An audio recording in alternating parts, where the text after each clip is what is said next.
In this video, we are going to see how to get outstanding scores in judicial exams part 6. Those who have not seen the previous 5 parts, please do watch those videos and then continue watching this video so that you get the continuity of what has been stated. In addition to this, I'd like to request you to have a notebook by your side and note down the points which have been stated here, because these are absolutely crucial for you to get more marks during your exams.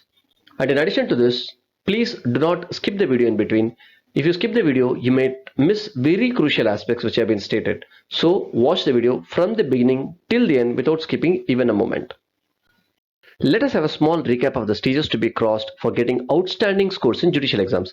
Already we have covered stage 1, 2, 3, 4 and 5. Now we are going to see stage 6 in this video. I hope this would be of great utility to you. The final stage or the most crucial stage is this stage 6, where you acquire the art of pleasing the examiners by your performance. The examiner who is correcting your paper is the person who is going to decide the marks you're going to get. You don't know who is going to correct your paper, but one thing would be common, that you need to please the examiner only by way of your performance. Let us see how we can do this. One is, if you exactly know the answer to the question which has been asked, write point by point. Never write in essay format if you know the exact answer. In case if you don't know the exact answer, prepare the essay format, because you can explain. That would really be helpful in getting more marks. Next is, you can use pie charts or diagrams or any other diagrammatic way of expression, which would again get you more marks. And even this should be applied only when you exactly know the answer to the question which has been asked. The next aspect is, always have a best vocabulary. Try to put the words which exactly fit in there.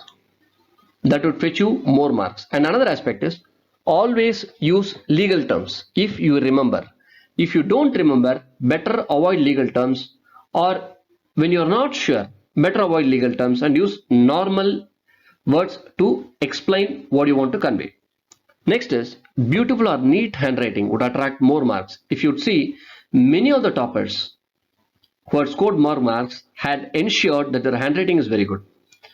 So under a pressurized situation, within a limited time, when you're writing, it will be very difficult to bring good handwriting. So you need to practice this from the beginning itself. Next is, write without striking off. If you strike off, it would clearly reflect that you don't have a clean thought flow. You write something, you strike it off, then you write something again, then again you strike it off. All these aspects would show to the person who is correcting your paper that you do not have a clean thought flow. And the next aspect is, do not overwrite or rewrite. This would obviously prove that you do not have the clarity in thought and expression. And next is, do not beat around the bush. I hope you all know what this would mean. It's like writing something which is not clear, which is not conveying anything practically, and you're saying the same thing again and again. So avoid this mistake. And the next one is, there are options given to you. For example, say there are 5 questions and you need to write 4. Always choose questions in which you have at least a basic knowledge, and try to explain it or show off that you have at least a better knowledge when you write the answers. And if you are left with no other option, imagine there are 5 questions and you know 3 for sure. Out of these 2, you rank the same. In the sense, like, you have the same knowledge in both of these 2 questions. Prefer one which personally you feel like will get more marks. It is based on your personal choice. Next is, very, very important thing is, you need to understand the term which is used. For example, in exams they use the word explain, narrate, discuss, clarify, state, analyze, specify, etc. So you all know that each and every expression is different.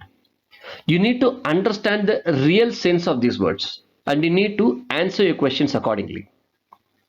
If you all wish me to explain all these words in detail, I'd be happy to do it.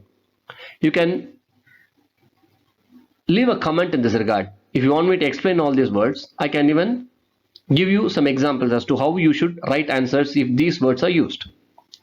Based on your comments, I'll put a video in this aspect as well. And next is, never answer more than what has been asked. Imagine a question is pertaining to a particular section. Stick on to that particular section. Don't answer more than what has been asked. Don't try to show that you have a better knowledge. It is not going to help you. Stick on to what has been asked. But you can very well give examples and illustrations. That is absolutely permitted. But don't try to prove yourself. It is not going to help you. Next is, you need to restrict your answers according to the marks allotted. For example, if it is a 5 marks question, you cannot write say some 10 pages or 20 pages for a 5 marks question. If you write like that, you'll be losing your time and you're not going to get more marks, and obviously the ultimate outcome will not be in your favor. So what you need to do is, you need to fix up the number of pages you're planning to write. Let's imagine you're planning to write 10 pages. That 10 pages needs to be split. Let me give you some practical example. For a 10 mark question, you can write, say, for some 2 pages. And if it is a 5 marks question, you can write 1 page. This is an example I'm giving. Of course, it differs from person to person. If a person is capable of writing number of pages in a very short time, he can very well write expansive. And if he is not having that capability, it's better to restrict himself to the number of pages or a lesser number of pages. And another very important aspect is, you need to restrict the time limit.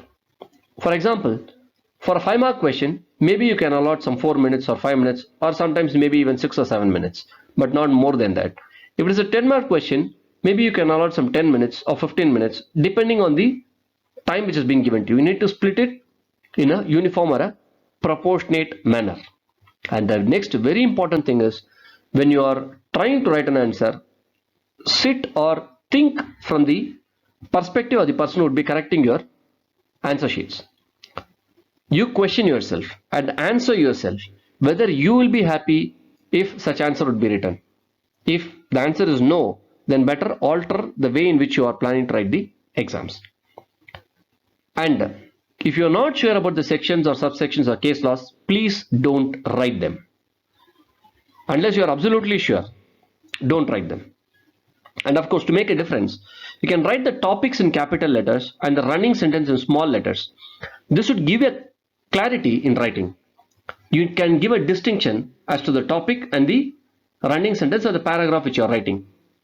And always give importance to the questions which are absolutely sure. For example, there may be 3 questions and 2 questions you are absolutely confident, and the 3rd question you are partially confident. In that case, put more efforts in answering those 2 questions where you are absolutely confident. And in the 3rd, where you are partially confident, you can put lesser efforts, because that will fetch you more marks. Next is, always assume the role based on the question and answer the question. For example, they may be asking a question like, if you are an advocate, what would be your advice? If you are a judge, how you would decide this? Or if you are a public prosecutor, what you would do in such a situation? The questions may not exactly use the same words, but they would convey this sense. So read the question thoroughly and understand what is the role which is being expected in that particular question. It's very important to make a decision. Based on that decision or based on that understanding, you can start answering the questions. I hope these 6 stages would have given you an absolute clarity of how you should prepare yourself for getting outstanding scores in the judicial exams. And please remember, watching this video is not going to help you unless you apply them in the practical or in the real life. If you like the video, please press the thumbs up button and also the subscribe channel. Do share the video with your friends and help them come up in their life. Your comments are most welcome in this channel. If you feel that I've left something out, or if you want me to put a video on a specific subject, please do post all those aspects in the comment. I'll try to post a video, or I'll try to respond to your comment. Let us join hands together and contribute for a learned society. Thank you.